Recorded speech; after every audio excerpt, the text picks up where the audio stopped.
Assalamualaikum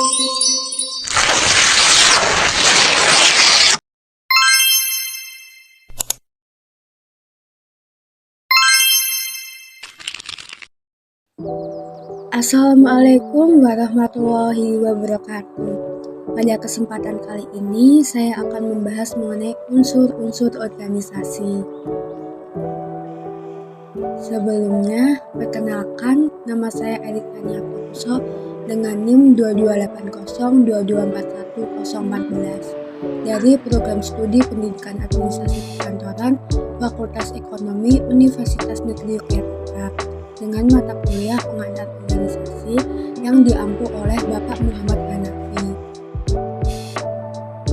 Berikut ini ada beberapa poin-poin yang akan saya bahas. Yang pertama adalah konsep organisasi. Yang kedua, unsur-unsur organisasi sederhana. Yang ketiga, unsur-unsur organisasi kompleks. Dan yang terakhir ada kerangka atau konstruksi mental organisasi. Nah, pada poin yang pertama ini saya akan membahas mengenai konsep organisasi. Pada dasarnya, pengertian organisasi dibagi menjadi dua macam. Yang pertama, organisasi dalam arti statis. Organisasi dalam arti statis adalah melihat organisasi sebagai sesuatu yang tidak bergerak atau diam. Ada beberapa pandangan tentang organisasi yang bersifat statis, antara lain adalah sebagai berikut. 1. Organisasi dipandang sebagai wadah atau alat, yang berarti organisasi sebagai alat pencapaian tujuan yang telah ditetapkan berikutnya. Dan organisasi merupakan wadah daripada sekelompok orang yang bekerja dan mencapai tujuan bersama. Yang kedua, organisasi dipandang sebagai jaringan dari hubungan kerja yang bersifat formal, seperti tergambar dalam suatu bagan dengan menggunakan kotak-kotak beraneka ragam. Dan yang terakhir, organisasi dipandang sebagai saluran hierarki, kedudukan atau jabatan yang ada dan menggambarkan secara jelas tentang kewenangan dan tanggung jawab. Yang kedua, organisasi dalam arti dinamis. Organisasi dalam arti dinamis adalah memandang organisasi sebagai sesuatu yang hidup. Tidak hanya memandang dari bentuk wujudnya, akan tetapi melihat suatu organisasi dari isinya. Isi dari organisasi adalah sekelompok orang yang melakukan kegiatan untuk mencapai tujuan bersama. Dengan kata lain, organisasi dalam arti dinamis adalah menyoroti aktivitas dan kegiatan yang terjadi dalam organisasi serta segala macam aspek dan tujuan yang hendak dicapai. Adapun definisi organisasi yang dikemukakan oleh para ahli, beberapa di antaranya adalah sebagai berikut.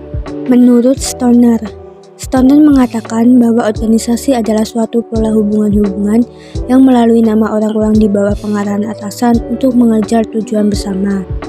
Selanjutnya, menurut James de Monnet berpendapat bahwa organization is the form of every human association for the achievement of common purpose.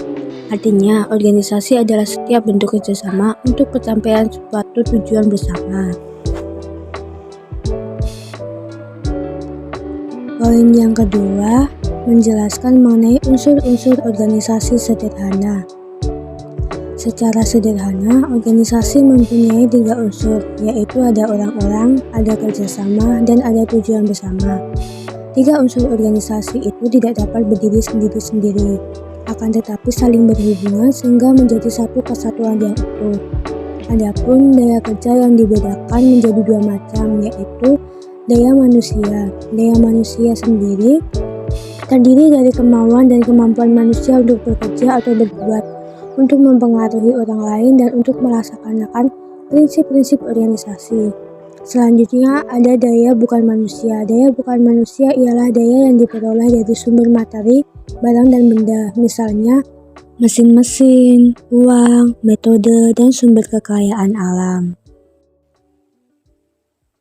Dengan demikian, organisasi modern memiliki unsur-unsur organisasi sederhana yang terdiri dari 1. Personil atau men.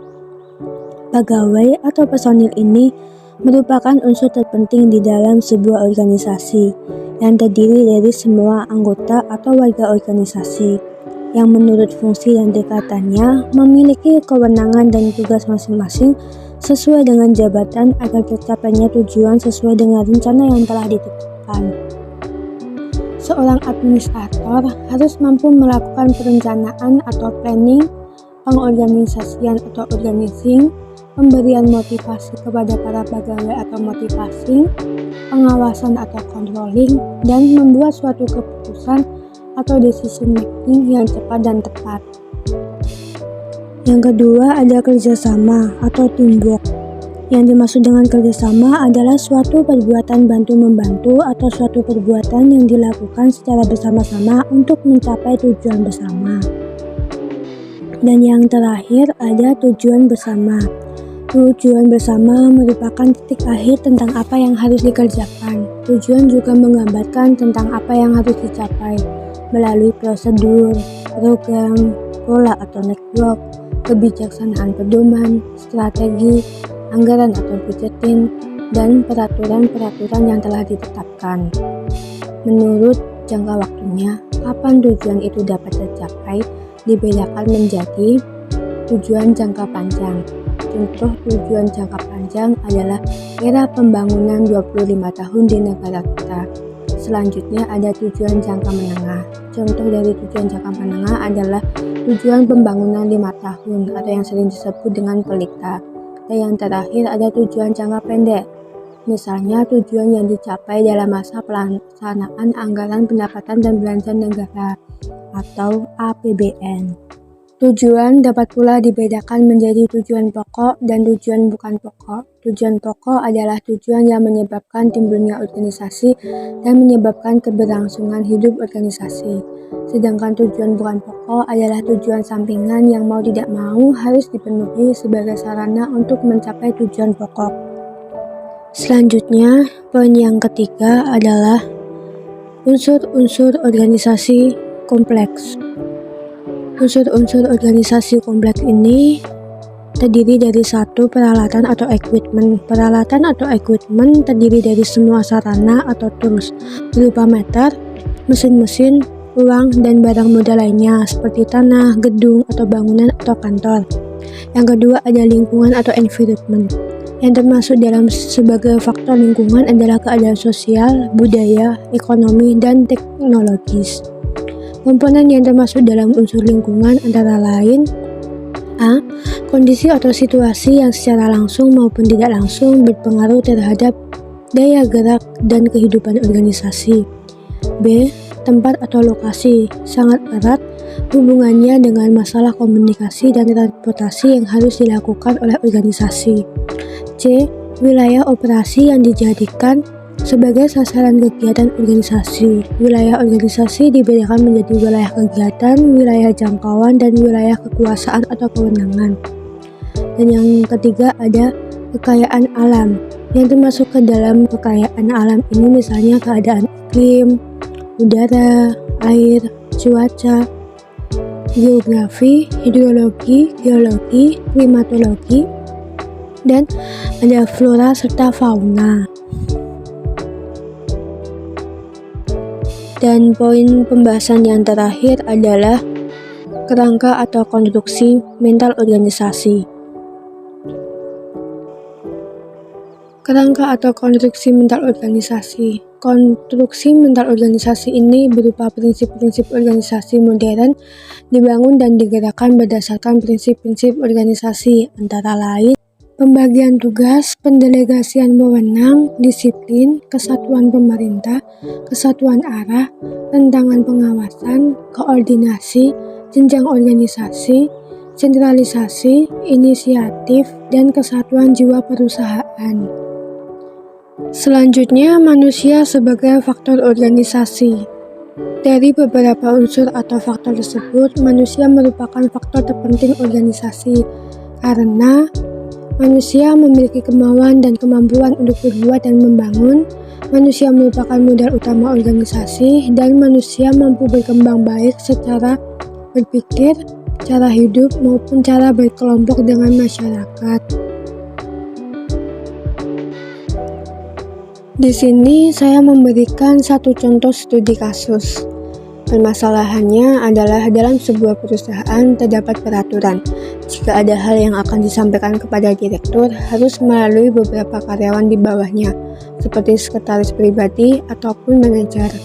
Hal ini menyebabkan kesalahpahaman, karena di setiap penyampaian pasti yang menerima informasi salah mengartikan, atau terjadi miskomunikasi dan membuat informasi yang disampaikan menjadi terhambat.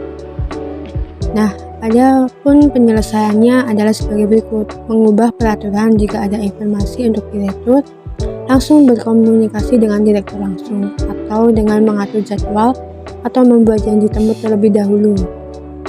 Cara lain yang dapat dilakukan yaitu dengan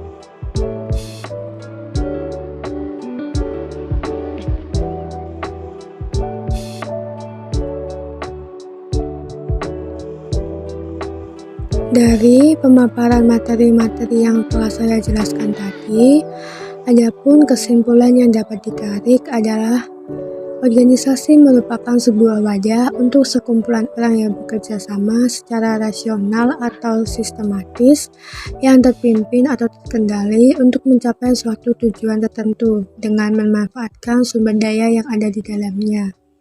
Tujuan suatu organisasi diantaranya meningkatkan kemandirian serta kemampuan dari sumber daya yang dimiliki. Sebagai wadah untuk individu yang memang ingin memiliki jabatan, penghargaan, serta pembagian kerja yang jelas. Sebagai wadah untuk memiliki pengawasan dan kekuasaan, membantu setiap individu yang ada di dalamnya agar dapat meningkatkan pergaulan, serta memanfaatkan waktu luang secara lebih optimal dan bermanfaat, dan masih banyak lagi tergantung dari sebuah organisasi tersebut dibentuk. Dalam suatu organisasi tentunya terdapat unsur-unsur di dalamnya yang membentuk suatu perkumpulan, kemudian dapat dikatakan sebagai organisasi. Secara sederhana, unsur organisasi terdiri atas kelompok orang, adanya kerjasama, dan suatu tujuan tertentu. Sebuah organisasi digerakkan atau dikendalikan oleh sekelompok orang yang memerlukan adanya kerjasama untuk mencapai tujuan organisasi.